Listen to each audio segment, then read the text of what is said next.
Join me as I dive into the creepiest haunted attractions to uncover what's really lurking behind the scares.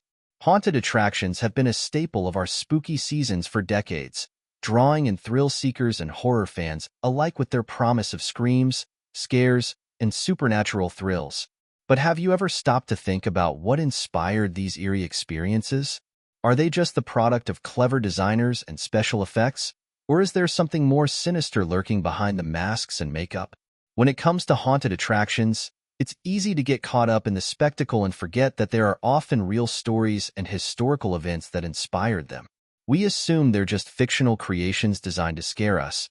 But what if I told you that many of these attractions are rooted in dark, disturbing, and even tragic events? It's time to strip away the facade and explore the true origins of these haunted havens.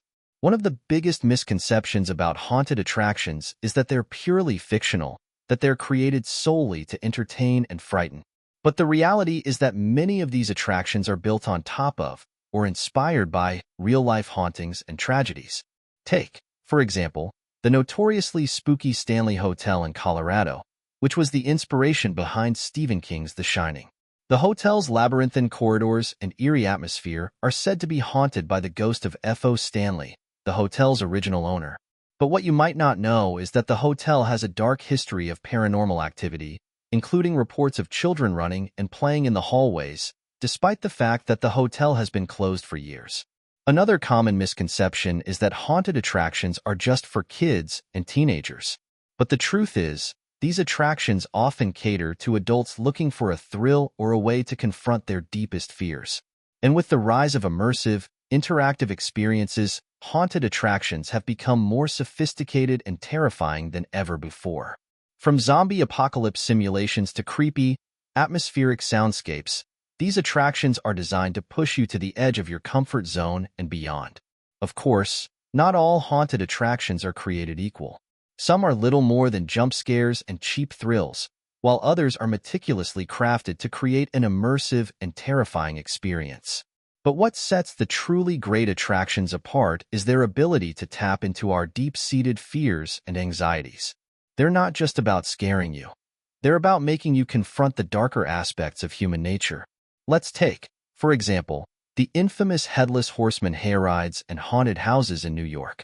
This massive, multi-attraction haunted house complex is centered around the legend of the Headless Horseman, said to be the ghost of Ichabod Crane, the hapless schoolteacher from Washington Irving's classic short story.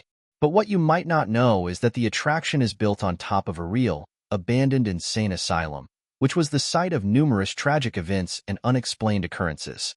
The attraction's designers have cleverly woven together fact and fiction to create an immersive experience that's both terrifying and thought-provoking. But one of the most startling stories behind a haunted attraction is that of the Queen Mary's Dark Harbor in California. This haunted ship attraction is centered around the supposedly haunted Queen Mary ocean liner, which has a dark history of paranormal activity and unexplained events. But what you might not know is that the Queen Mary was the site of a devastating tragedy in the 1940s when it collided with a smaller ship, resulting in the deaths of over 300 people. The attraction's designers have carefully crafted an experience that's both respectful to the victims and terrifyingly exhilarating. So what's the significance of understanding the true stories behind these haunted attractions? For one, it adds a level of depth and nuance to the experience, making it more than just a series of jump scares and special effects. It also gives us a glimpse into the darker aspects of human nature and the power of fear to shape our experiences.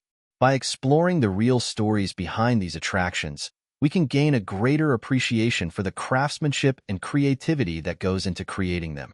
Thanks for joining me on this journey into the creepiest haunted attractions.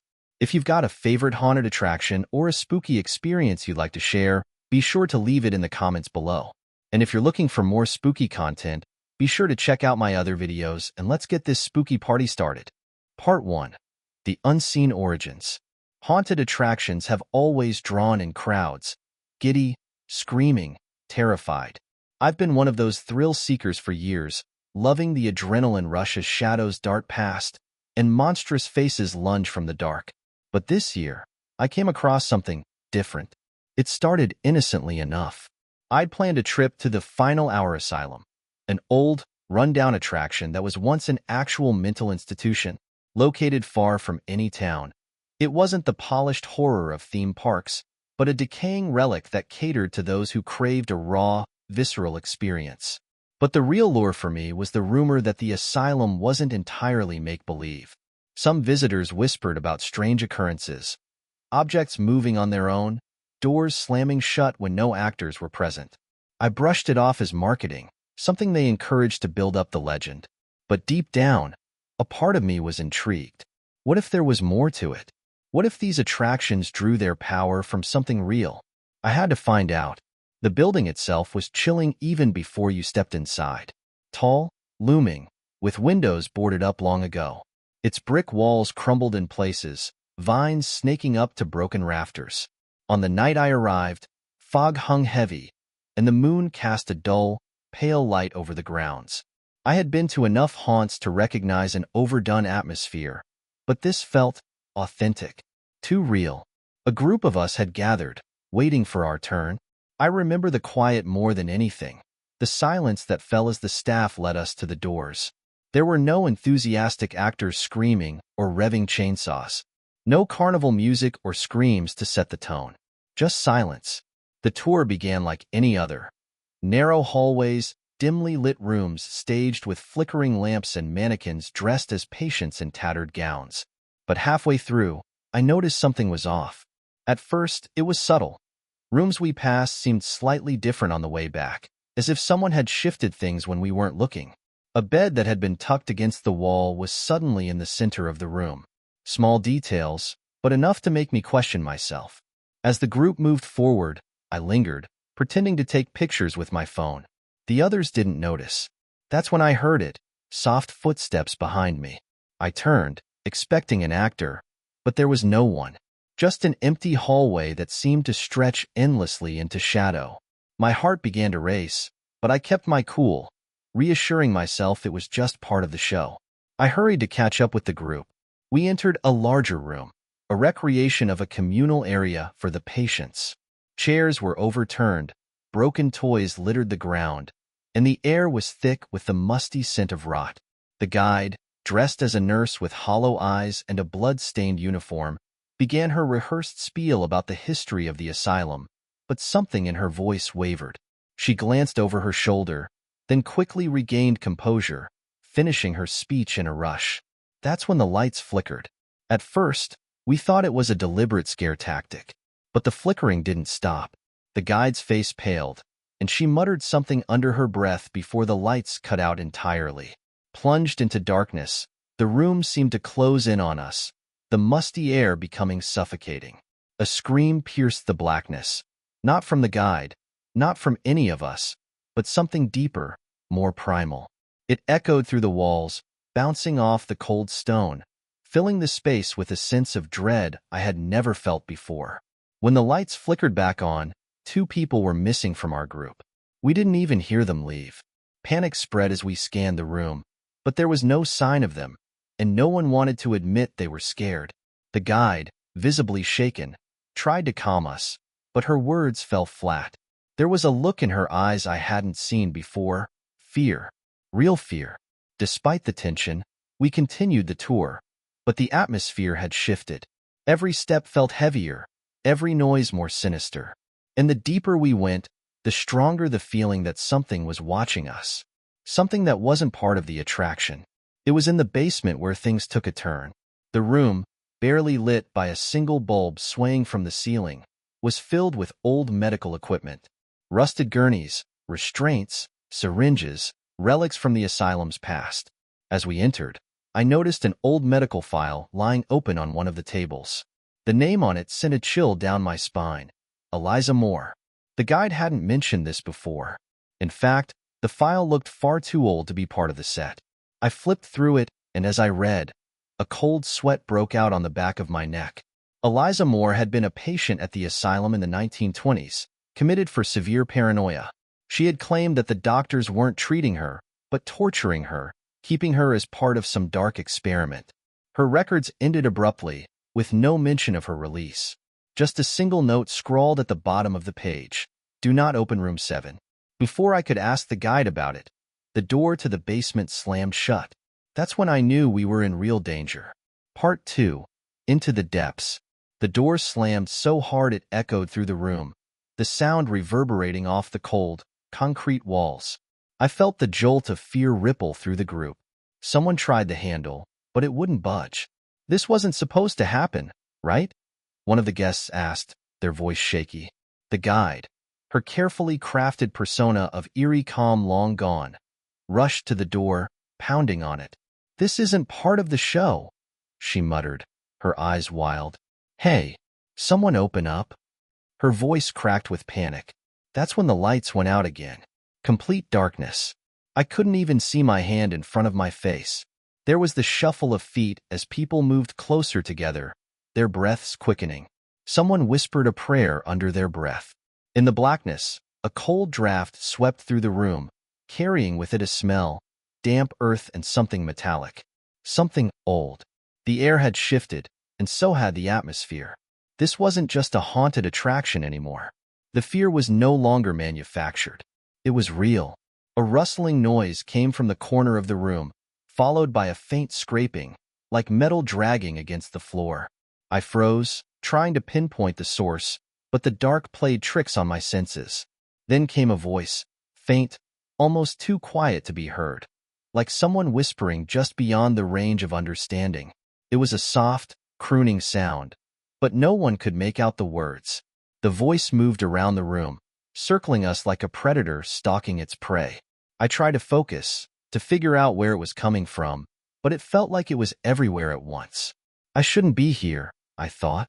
Every instinct screamed for me to leave, but the door was locked, and the room felt like it was closing in. The sound of the whispering grew louder, closer, until it was right next to my ear. Not supposed to. I turned sharply, but there was no one behind me. My heart pounded in my chest as I scanned the darkness, searching for any sign of what, or who, had spoken. Just as I was about to say something, the lights flickered back on, revealing the room once more. But something was different. The air was thick, heavy with an oppressive weight that hadn't been there before. Everyone stood frozen in place, their faces pale with fear. The guide's expression had changed from panic to outright terror. Her hands trembled as she stared at the door. "This has never happened before. It's supposed to be safe," she whispered, more to herself than to us.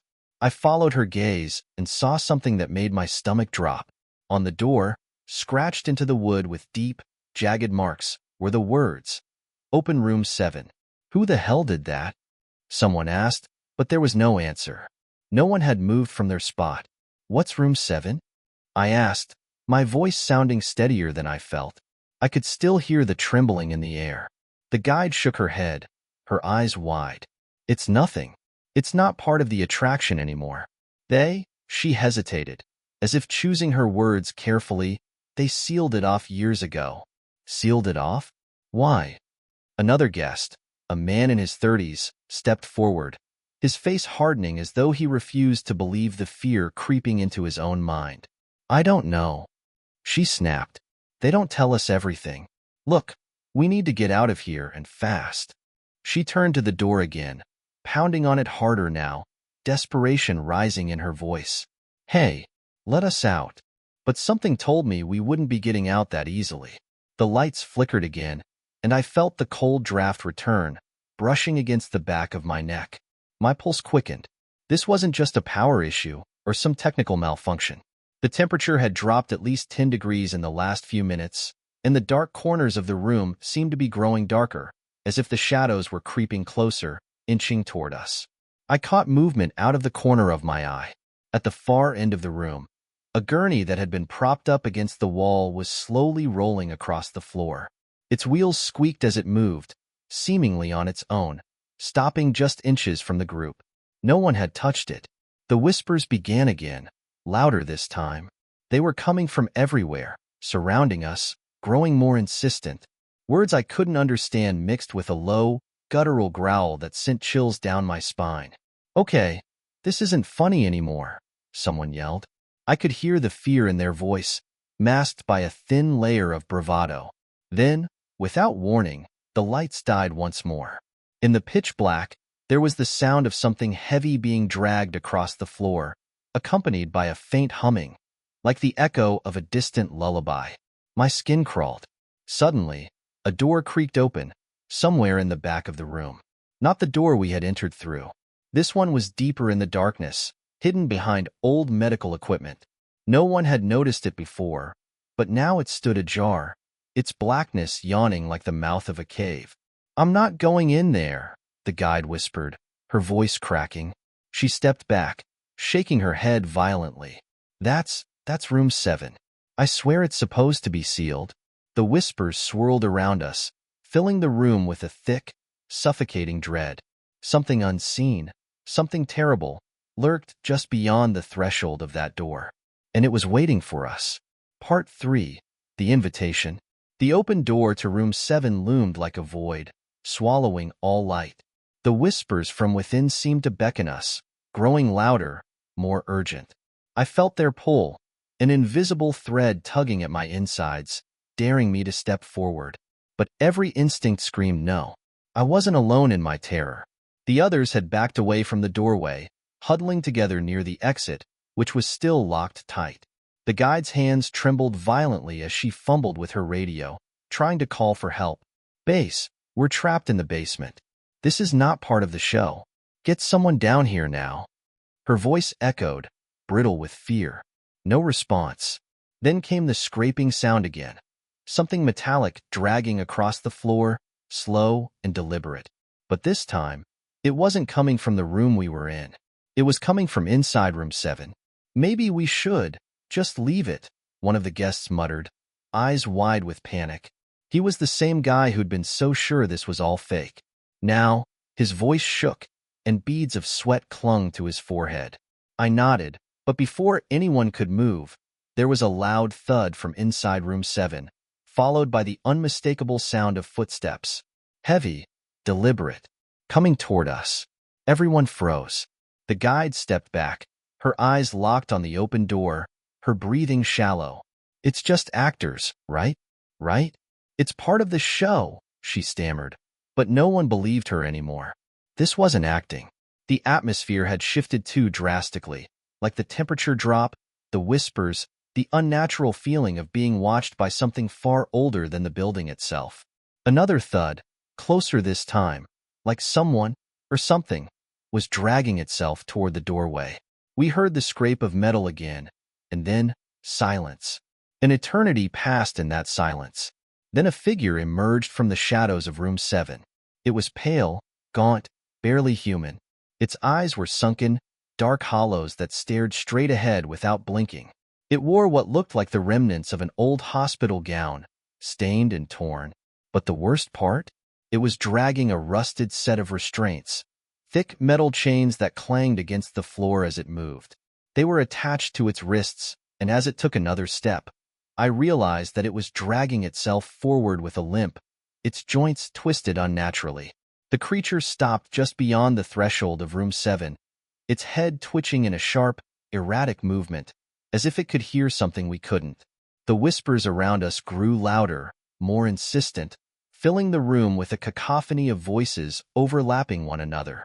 I couldn't tell what they were saying, but the tone was clear.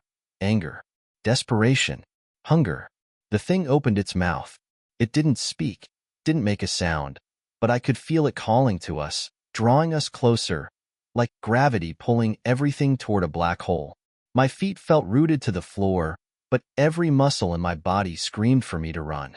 One of the guests, a young woman who had been silent the whole time, snapped first. She bolted for the door, frantically pulling at the handle, banging on it, screaming for someone to let us out. The noise echoed through the basement, mixing with the whispers, but the door remained locked. I couldn't take my eyes off the thing. It hadn't moved since it stopped at the doorway, but its presence was suffocating, filling the room with an unbearable weight. The chains it dragged seemed to hum with energy, vibrating with some unseen force. "What the hell is that thing?" The man next to me whispered, his voice barely audible over the din of whispers. I didn't have an answer. No one did.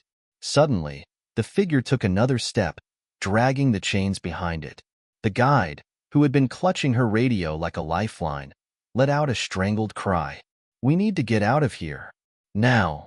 But there was no way out. The only path forward was through room 7, and the thing blocking the doorway. The lights flickered again, and for a brief second, I thought they would go out entirely, plunging us back into darkness. But they didn't. Instead, something worse happened. The whispers stopped. The sudden silence was deafening, more terrifying than the noise had been. My heart pounded in my chest as the thing standing in the doorway slowly turned its head toward me. Its hollow eyes locked onto mine, and for the first time, I felt it acknowledge me. The creature raised one hand, the chain clanking loudly as it moved. It pointed at me. "No," I whispered, taking a step back, but it didn't matter. I could feel it now. An overwhelming urge to move forward, to step closer, to cross the threshold into room 7. My feet shuffled forward of their own accord. I was losing control. My body wasn't my own anymore. A hand grabbed my arm, jerking me back. I turned to see the man who had spoken earlier, his face pale and wide-eyed. "Don't," he hissed. "Whatever you do, don't go in there." His voice snapped me out of the trance, and I stumbled backward, my heart hammering in my chest. The creature's finger followed me, pointing at me as I moved.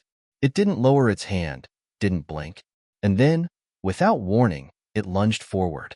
The motion was so fast, so sudden, that it barely registered before it was too late. The chains rattled violently as the creature shot across the room, its twisted limbs reaching out toward us with inhuman speed. Screams erupted from the group as we scattered, knocking over tables and chairs in our desperate attempt to get away.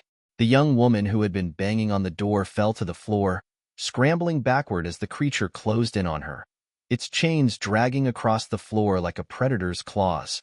I grabbed her arm, pulling her to her feet, and together we bolted toward the far side of the room, where a small, rusted window offered the only chance of escape. The guide was screaming into her radio again, but no one was listening. No one was coming to save us. The creature was almost on top of us now. Its hollow eyes gleamed with a malevolent hunger, and the whispers had returned, louder, more urgent, filling my head with thoughts that weren't my own. "Run!" I shouted, shoving the woman toward the window. I reached for the latch, my hands trembling, but it was rusted shut. Behind me, I could hear the chains dragging closer, the whispers now a roar in my ears. And then, just as the creature's cold hand reached out to grab me, I felt the window give way. Without thinking, I hurled myself through the narrow opening, crashing onto the cold, damp earth outside. Part 4. The Chase. I hit the ground hard, feeling the cold earth scrape against my skin as I tumbled into the dirt outside the asylum. My lungs burned as I gasped for breath, heart pounding so loudly I could hardly hear anything else. But then it hit me, that deafening silence. For a moment, I thought I had escaped. That maybe, just maybe, the nightmare had ended the second I was outside. But when I scrambled to my feet and looked back toward the window, I realized how wrong I was. The creature was there, on the other side of the broken window, its pale face pressed against the glass, staring at me with those empty, hollow eyes. It didn't move, but I knew. I knew it wasn't done with me.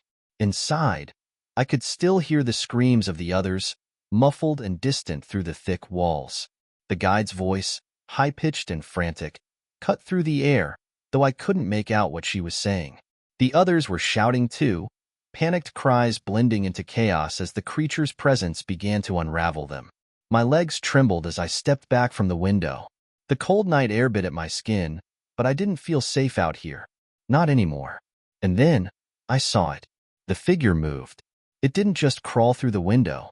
It twisted, its limbs bending in ways that defied anatomy, before slipping through the narrow frame like a spider squeezing out of a crack in the wall.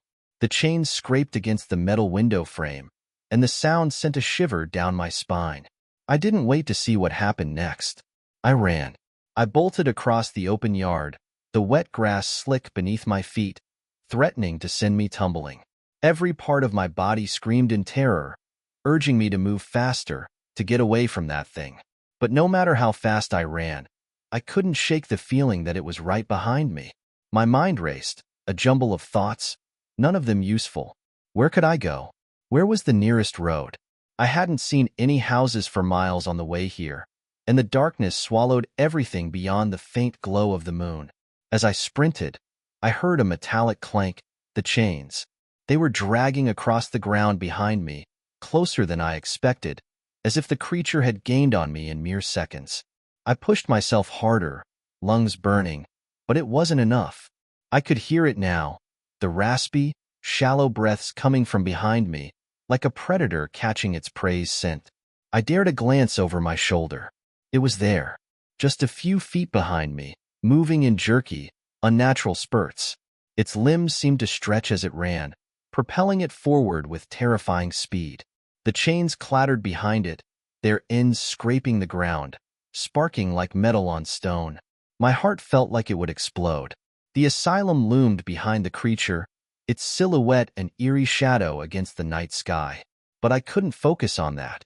I had to keep running, had to find something, anything that could save me.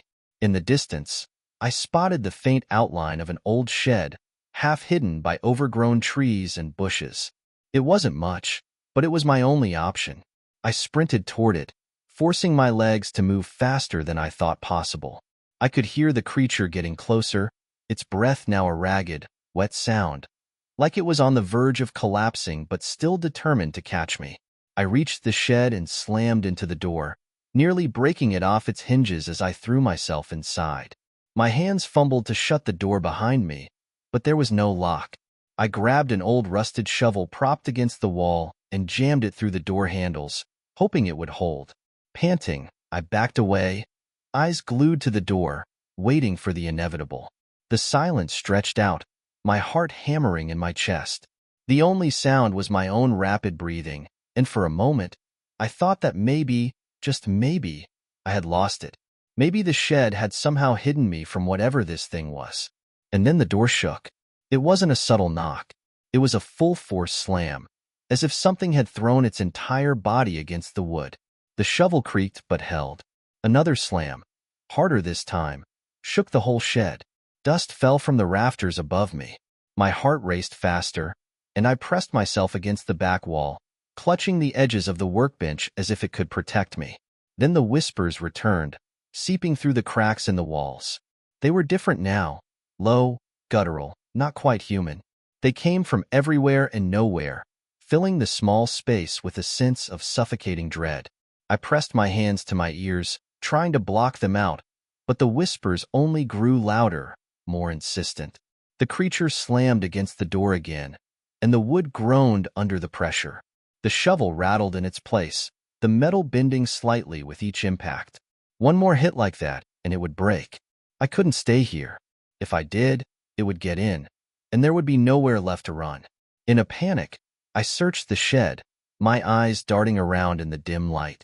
There was nothing useful, just broken tools, rotting wood, and an old window on the far side, barely large enough for me to squeeze through. But it was my only option.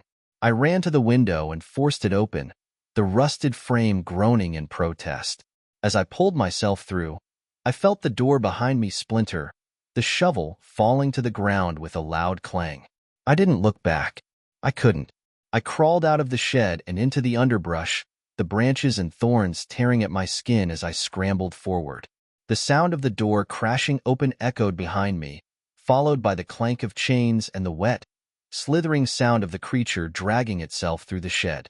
I forced myself deeper into the trees, hoping that the darkness would hide me, that the thick brush would slow it down. But I knew, deep down, I couldn't outrun it forever. I stumbled over a tree root, falling hard onto the forest floor. Pain shot through my ankle as I scrambled back to my feet, adrenaline surging through my veins, willing me to keep moving. The creature was somewhere behind me. I could feel its presence like a weight pressing down on my chest. And then I heard it again. The voice. It wasn't whispering anymore. It was clearer now, more defined.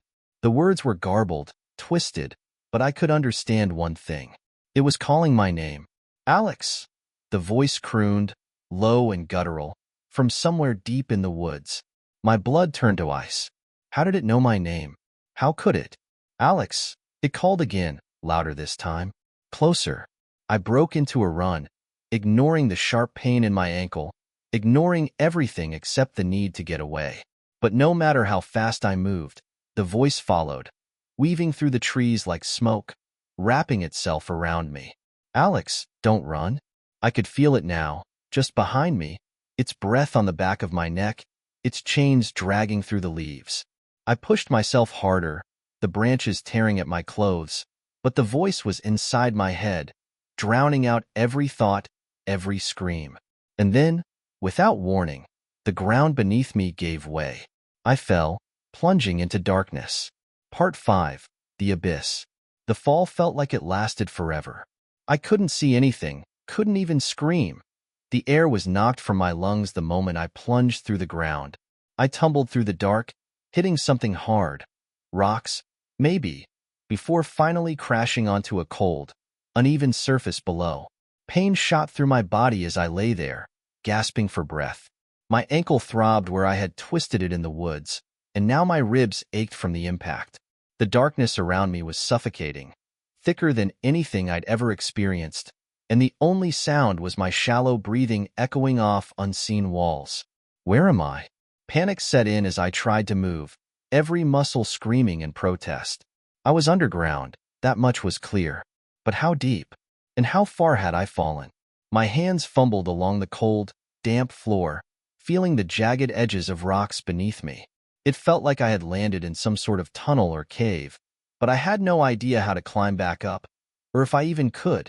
Then, a new sound echoed through the tunnel. Chains, dragging, slow and steady, somewhere above me.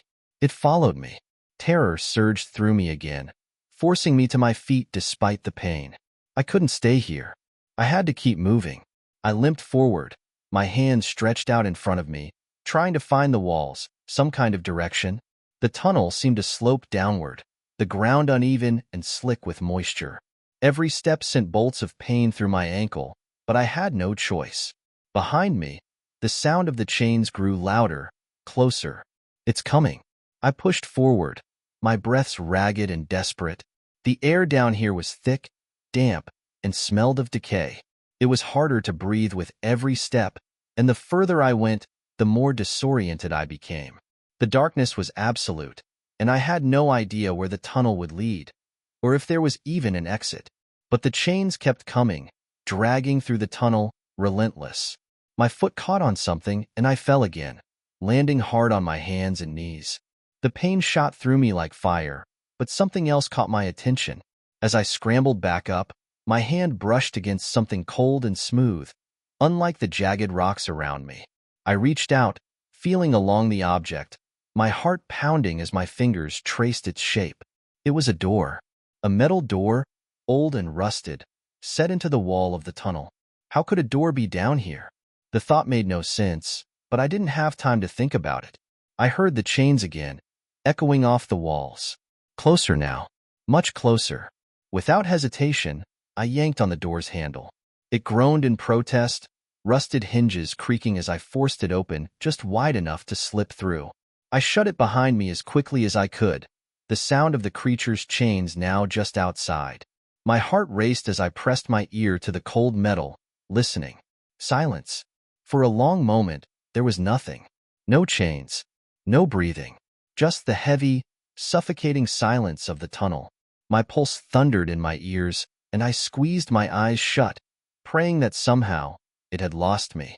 But the moment of relief was short-lived. A loud bang rattled the door, shaking it in its frame. Then another, harder this time. The creature was right outside, trying to get in. I backed away from the door, stumbling in the dark, my mind racing. There was no way out of here. No escape.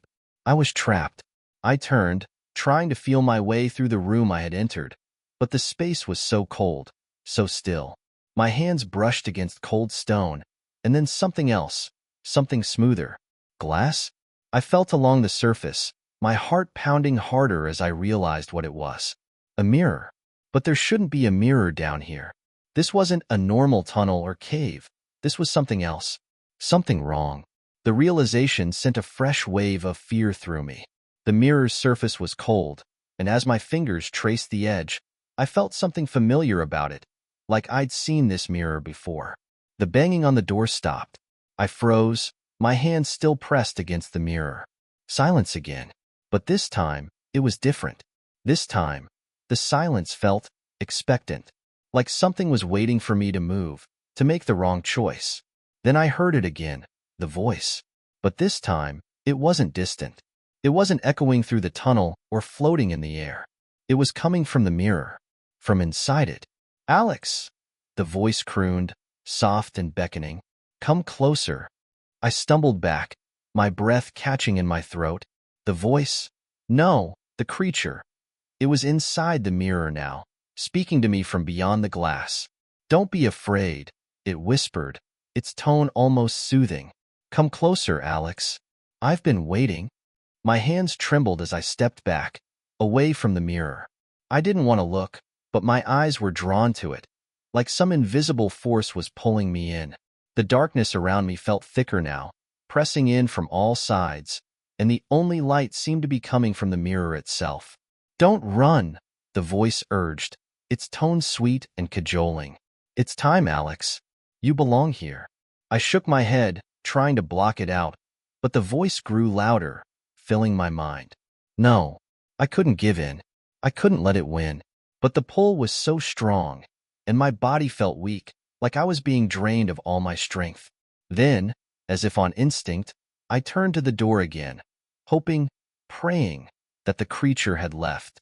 I reached for the handle, but as my hand touched the cold metal, I heard a whisper, so faint I almost missed it. "Look." My heart pounded as I turned back to the mirror. And then, I saw it.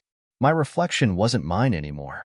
Standing in the glass was me, or something that looked like me, but its eyes were hollow, black voids, just like the creature's. And behind the reflection, in the depths of the mirror, I saw something else, twisted limbs, chains wrapped around its body, and a face, pale and gaunt, staring back at me with a grin that stretched far too wide. The reflection stepped closer to the glass, its hand reaching toward me. "Come, Alex," it whispered, its voice twisting into the creature's low growl. "Let me in."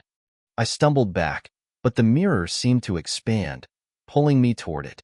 The door behind me rattled again, the sound of chains scraping against the floor as the creature tried to break through. I was out of time. With a scream, I turned and yanked the door open, bursting back into the tunnel. The cold air hit me like a wall, but I didn't care. I ran, limping and stumbling through the darkness, the sound of the chains echoing behind me once more. I ran for what felt like hours, the tunnel twisting and turning, the air growing colder, the ground slicker with every step. I could hear the creature behind me, closer now, its ragged breathing filling the space. But I couldn't stop. I couldn't slow down. Just as I thought I couldn't run any further, I saw a faint light ahead, a glimmer of hope in the darkness. I pushed myself harder, my legs screaming in pain, but I didn't care. The light grew brighter, and soon I could see it, an opening, a way out. I burst through the tunnel's mouth and into the open air, collapsing onto the cold, wet ground. I gasped for breath, my body trembling from exhaustion. Behind me, the tunnel yawned like a black void, but the creature didn't follow. I lay there for what felt like an eternity, staring up at the night sky, the moon casting a pale glow over the trees. The whispers had stopped. The chains were gone. But the terror? That would never leave.